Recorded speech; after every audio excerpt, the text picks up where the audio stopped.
दोस्तों सुजलॉन एनर्जी की बात करें तो बहुत बड़ी गुड न्यूज़ निकल के आ रही है। सुजलॉन एनर्जी को एक बहुत ही ज़बरदस्त विंड टरबाइन इंस्टॉल करने का ऑर्डर मिला है मध्य प्रदेश और गुजरात में। अब इस खबर के दम पे यहाँ पे शानदार तेज़ी बनी थी, लेकिन हुआ इसके उलट। बाजार में तेज़ी का वातावरण बनते हुए भी यहाँ पे गिरावट देखने को मिली थी। उसके पीछे भी बहुत बड़ी वजह, क्यों ये आखिर गिरावट हुई और कौन है जो इस लेवल पे यहाँ पे बिकवाली कर रहा है। तो इस वीडियो के माध्यम से उन सारी की सारी डील को भी डिस्कस करेंगे और जानने की कोशिश करेंगे क्या सुजलॉन में ऐसी ही गिरावट जारी रहेगी, क्योंकि इतनी बड़ी गुड न्यूज़ के बावजूद भी स्टॉक का गिरना एक तरह से शुभ संकेत नहीं है। क्या आने वाले समय में ये स्टॉक राइट इशू की प्राइस के आसपास चला जाएगा, क्या फिर राइट इशू सक्सेस भी होगा या नहीं, लोग इसमें अप्लाई करेंगे या नहीं, तो बहुत सारे सवाल हैं जिनके जवाब जानेंगे इस वीडियो के माध्यम से। और यहाँ पे हिमांशु मोदी सीएफओ की तरफ से भी बड़ा बयान दिया गया, उसको भी एक बार डिस्कस करेंगे, साथ में उस ऑर्डर को भी डिस्कस करेंगे और क्या इस समय हमें गिरावट का फ़ायदा उठाना चाहिए। वैसे सुजलॉन की बात करें तो ये कंपनी विंड टरबाइन सेक्टर में इंडिया की नंबर 1 कंपनी है और इसका फ़ायदा इसको ज़रूर मिलेगा, परंतु इस समय सेंटीमेंट थोड़े से बिगड़ गए। और सबसे बड़ी बात यह है कि आज जो गिरावट है वो लगभग 2% के आसपास है। अब स्टॉक की शुरुआत अगर आज देखें तो 7.25 पर हुई, लो बना 6.90 का और दिन का हाई 7.40 का है, यानी पॉजिटिव माहौल बना था। कुछ खरीदारी भी हुई और उसके बाद में जिस तरह से बड़ी बिकवाली हुई तो स्टॉक नीचे आ गया दबाव में और 6.95 पर क्लोजिंग रही, जहाँ पे हमने 2.11% की गिरावट देखी। अब यहाँ पे आप देख सकते हो पिछले 5 दिन में स्टॉक करीब 11.46% गिर चुका है, काफ़ी बड़ी गिरावट हुई है। और यहाँ पे जिस तरह से माहौल बिगड़ा हुआ है, इसके बाद में अगर देखें तो लोगों का काफ़ी ज़्यादा रुझान कम हो गया स्टॉक की तरफ। लेकिन यहाँ पे जो सबसे बड़ी बात है, इस गिरावट के पीछे वजह बन रही है बड़े फंड हाउस की बड़ी बिकवाली, यानी किसी बड़े फंड हाउस ने ब्लॉक डील के माध्यम से बहुत ज़्यादा माल बेचा है और ये वॉल्यूम के मामले से क्लियरली समझ में आ रहा है। अगर इसके वॉल्यूम को हम एनालिस करें तो पिछले 1 महीने पहले इसका 15 करोड़ का वॉल्यूम था, 5 करोड़ की डिलीवरी उठाई गई थी। 1 वीक पहले भी 15 करोड़ का ही वॉल्यूम हुआ था, 6 करोड़ की डिलीवरी उठाई गई थी। लेकिन कल 19 करोड़ का वॉल्यूम हुआ, 7 करोड़ की डिलीवरी उठाई गई और आज 21 करोड़ का वॉल्यूम हो गया है। तो पूरे महीने में देखेंगे तो आप सबसे भारी वॉल्यूम आज हुआ है और जिस तरह से वॉल्यूम बढ़ा है, यहीं पे सबसे बड़ी इसके पीछे जो बात छुपी हुई है वो यही है, गिरावट की वजह बनी है ये वॉल्यूम। और इसका क्वेश्चन का आंसर भी पूछा गया था हिमांशु मोदी के पास कि क्या ये गिरावट हो रही है, किसी बड़े फंड हाउस ने बड़ी बिकवाली की, तो उन्होंने इसका जवाब दिया कि इसके बारे में हम कुछ कह नहीं सकते कि आखिर खरीदारी किसने की है और किसने बिकवाली की है, लेकिन ये बात ज़रूर है कि वॉल्यूम में भारी बढ़ोतरी हुई है। अब इसके बीच में एक बहुत बड़ी गुड न्यूज़ निकल के आ रही है। सुजलॉन एनर्जी को करीब 144.9 मेगावाट का विंड पावर प्रोजेक्ट मिला है, यह आदित्य बिरला ग्रुप की तरफ से मिला है। तो यहाँ पे एक्सचेंज को जानकारी दी गई है कि सुजलॉन एनर्जी को 69 यूनिट विंड टरबाइन के इंस्टॉल करने का ऑर्डर मिला है आदित्य बिरला ग्रुप की तरफ से।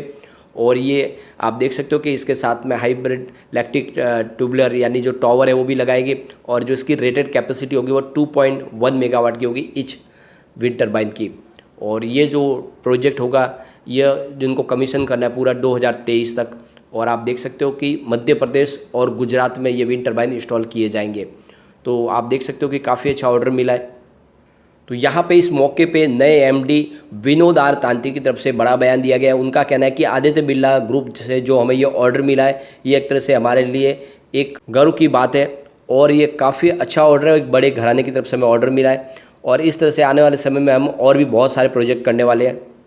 इस प्रोजेक्ट के माध्यम से करीब 0.94 लाख हाउस होल्ड्स को इसकी बिजली मिलेगी ग्रीन एनर्जी के माध्यम से और करीब 3.72 लाख कार्बन का जो वातावरण में पोल्यूशन फैलता था इलेक्ट्रिसिटी की वजह से वो अब रुक जाएगा। तो एक तरह से काफ़ी बड़ा ऑर्डर मिला है।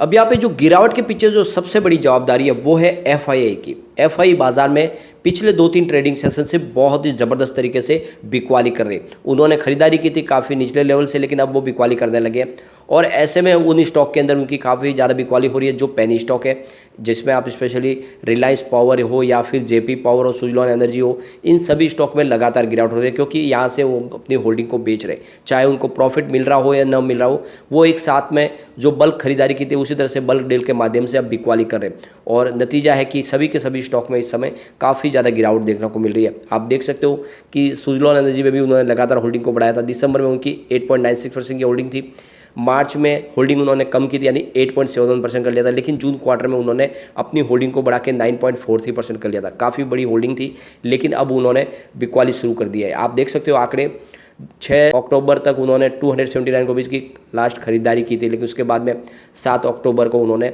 2250 करोड़ रुपीज़ का माल बेचा। 10 अक्टूबर को उन्होंने 2139 रुपीज़ की बिकवाली की, लेकिन 11 अक्टूबर को कल उन्होंने 4612 रुपीज़ की बहुत बड़ी बिकवाली की और इस तरह से ये पूरा का पूरा माहौल बिगड़ा है। और दूसरी तरफ जो और अपडेट निकल के आ रही है वो ये कह रही है कि यहाँ पे इंडिया के कुछ बड़े फंड हाउस ने भी यहाँ पे बल्क डील के माध्यम से माल बेचा और इसी वजह से यहाँ पे हमें बड़ी गिरावट देखने को मिल रही है। अब यहाँ पे इस राइट इशू के मौके पे CFO हिमांशु मोदी की तरफ से कहा गया है कि जो 1200 करोड़ रुपये की हमें रकम मिलेगी उसमें से हम 900 करोड़ रुपये पुराना जो हमारा डेट है उसको क्लियर करेंगे और धीरे धीरे जो हमारा टोटल जो डेट है वो 3200 रुपीज़ का उसमें एक तरह से 900 करोड़ कम हो जाएगा और आने वाले समय यानी उन्होंने कहा है कि 2024 तक हम लगभग पूरी तरह से अपने कर्ज को चुका देंगे और उनका कहना है कि हमें विश्वास है कि राइट इशू पूरी तरह से सक्सेस होगा। दिलीप संघवी जो सबसे बड़े इन्वेस्टर है प्रमोटर के बाद में, उन्होंने भी विश्वास जताया, वो पूरी तरह से सब्सक्राइब करने वाले हैं इस राइट इशू में।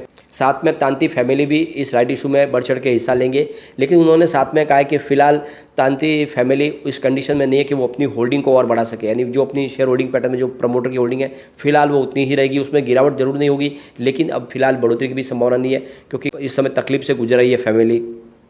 उनका कहना है कि Q2 भी इस बार हमारा बेहतर रहने की पूरी संभावना है, काफ़ी अच्छा हमने अचीवमेंट किया है और उनका कहना है कि हम जो Q2 का रिजल्ट है वो इस राइट इशू के बाद में लाएंगे, यानी नवंबर के महीने की शुरुआत में ही अब Q2 का रिजल्ट हमारे सामने हो सकता है क्योंकि आप देख सकते हो कि 20 तारीख को जो है राइट इशू क्लोज हो जाएगा, उसके बाद में 31 तारीख तक राइट इशू के जो शेयर होंगे वो आपको अलॉट होंगे और 1 तारीख के आसपास अगर आप देखें तो वो शेयर लिस्ट होंगे।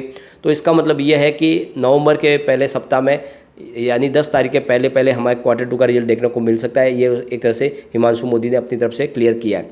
यहाँ पे आप देख सकते हो गिरावट इसके पीछे है बहुत बड़ी डील जो आप देख सकते हो सुबह से ही शुरू हो गई। 9:16 पर देखें तो 7.32 की प्राइस से करीब 24 लाख शेयरों की बिकवाली हुई। फिर 9:19 पर 7.30 की प्राइस से 19,45,000 शेयरों की और बिकवाली हुई। फिर 10:33 पर 7.10 की प्राइस से 15 लाख शेयरों की खरीदारी की गई, लेकिन 10:43 पर 7 की प्राइस से फिर से 26 लाख शेयरों की बिकवाली की गई। फिर आप देख सकते हो 1:30 पर 6.90 की प्राइस से 16 लाख शेयरों की बिकवाली हुई। फिर 1:47 पर 22 लाख शेयरों की बहुत बड़ी बिकवाली हुई और उसके बाद अगर देखें तो 2:05 पर 6.95 की प्राइस से 25 लाख शेयरों की खरीदारी हुई। फिर 2:07 पर 7 की प्राइस से 16 लाख शेयरों की खरीदारी हुई, लेकिन उसके बाद फिर 2:29 पर 6.90 की प्राइस से 27,30,000 शेयरों की बिकवाली हुई और उसके बाद अगर देखें 2:31 पर 7 की प्राइस से 41 लाख शेयरों की बहुत बड़ी बिकवाली हुई। फिर 3:11 पर 7 की प्राइस से 25 लाख शेयरों की बड़ी बिकवाली हुई। तो ये आप देख सकते हो कि आज किसी बड़े फंड हाउस ने बहुत बड़ी बिकवाली की है और इसी वजह से आज पूरा माहौल बिगड़ा है। तो यहाँ पे आप देख सकते हो कि बिकवाली की वजह FI है, जो FI लगातार बाजार में बिकवाली करे और साथ में हो सकता है कि हमारे किसी बड़े फंड हाउस ने भी अपनी बिकवाली की हो। और जैसे कि Q2 का एंड हो गया है, काफ़ी फंड हाउस है जो ऐसे में अपना एक साथ में जो इन्वेस्टमेंट किया वैसे ही एक साथ में इन्वेस्टमेंट फिर निकालते भी है और इस वजह से भी थोड़ी सी गिरावट बन रही है, लेकिन इस गिरावट का आपको फ़ायदा उठाना चाहिए। सुजलॉन का नज़रिया लॉन्ग टर्म का काफ़ी अच्छा है, आने वाले समय यहाँ पे डेफिनेटली बहुत अच्छी तेज़ी बन सकती है। अगर आपका नज़रिया लॉन्ग टर्म का तो बने रहे, सुजलॉन आने वाले समय आपको अच्छा रिटर्न दे सकता है, लेकिन फिलहाल अगर इस समय देखें तो सेंटीमेंट बिगड़े हुए, हो सकता है स्टॉक में और गिरावट हो।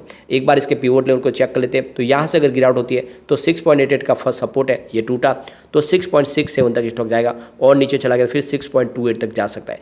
पॉजिटिव माहौल बनेगा तो फिर 7.48 का फर्स्ट रेजिस्टेंस है, इसको पार किया तो 7.87 तक स्टॉक जाएगा और उस स्टॉक ऊपर की तरफ चला गया तो फिर से 8.08 तक जा सकता है। तो फिलहाल आप देख सकते हो कि गिरावट हुई तो स्टॉक आपको 6 के आसपास जाता हुआ दिखाई देगा, तेजी बनी तो ये 8 को पार कर सकता है। तो ये आपको फिलहाल लॉन्ग टर्म का नजरिया लेके ही चलना चाहिए और ये बात मैंने आपको बार बार बताई है कि सुजलॉन में अगर निवेश किया तो आपका नजरिया लॉन्ग टर्म का होना ही चाहिए। लेकिन फ्रेंड, कोई भी इन्वेस्टमेंट करने से पहले अपने फाइनेंशियल एडवाइजर से बात ले ले या अपना खुद का रिसर्च करें, क्योंकि मैंने वीडियो आपके एजुकेशनल पर्पज़ के लिए ही बनाया। वीडियो पसंद आए तो लाइक शेयर जरूर कीजिए और चैनल को सब्सक्राइब कर दीजिए। Thank you friend.